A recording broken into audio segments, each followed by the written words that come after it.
چند 100 آدمیوں نے آ کے گھیر لیا عثمان غنی کے گھر کو، اور کربلا میں تو 3 دن پانی بند رہا ہے، حضرت عثمان غنی پہ 40 دن پانی بند رہا ہے، 40 دن۔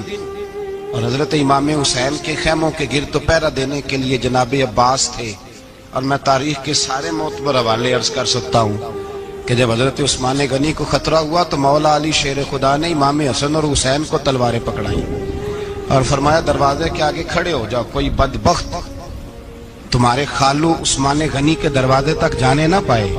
اور اس دروازے سے پھر گیا بھی کوئی نہیں، اس لیے کہ وہاں حسنین کریمین کا پہرا تھا۔ جو گیا بے ایمان تو پیچھے سے چڑھ کر کے گیا۔ حضرت عثمان غنی لاکھوں مربع میل کا حکمران، جہاں جس کے پاس چند ووٹ ہوں وہ دندناتا پھرتا ہے، جس کے پاس 4 باڈی گارڈ ہوں اس کی بات وہ کرتا ہے تو ہوا میں۔ حضرت عثمان غنی کے پاس ہزاروں کی فوج ہے، چند 100 لوگوں نے آپ کے گھر کو گھیر لیا، شہید کرنا چاہتے ہیں۔ جناب عثمان غنی رضی اللہ تعالیٰ عنہ کے پاس حضرت علی رضی اللہ تعالیٰ عنہ، کئی اور لوگ گئے۔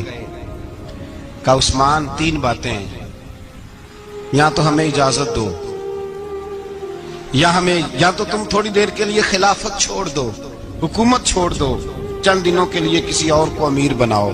جناب عثمان کہنے لگے مجھے تو حکومتوں سے دلچسپی نہیں، لیکن میں چھوڑ نہیں سکتا، اس لیے کہ میرے مصطفیٰ کریم علیہ السلام نے مجھے فرمایا تھا عثمان اللہ تجھے قمیض پہنائے گا، لوگ اتارنا چاہیں گے پر تم اتارنا نہ۔ فرمایا میں سمجھ گیا ہوں، اس سے مراد یہی ہے، میں نہیں چھوڑتا۔ کہا عثمان پھر اس طرح کریں، ہمیں اجازت دیں، یہ چند 100 لوگ ہیں، ہماری تلواریں چند منٹ میں فیصلہ کر دیں گی۔ جناب عثمان غنی فرمانے لگے میں نبی پاک کا شہر اپنی وجہ سے خون میں رنگ دوں، میری وجہ سے؟ نبی پاک علیہ السلام نے فرمایا تھا ایک مینڈا ہوگا، بکرا، جس کی وجہ سے میرے مدینے کی گلیوں میں خون بہے گا، میں وہ بکرا نہیں بننا چاہتا۔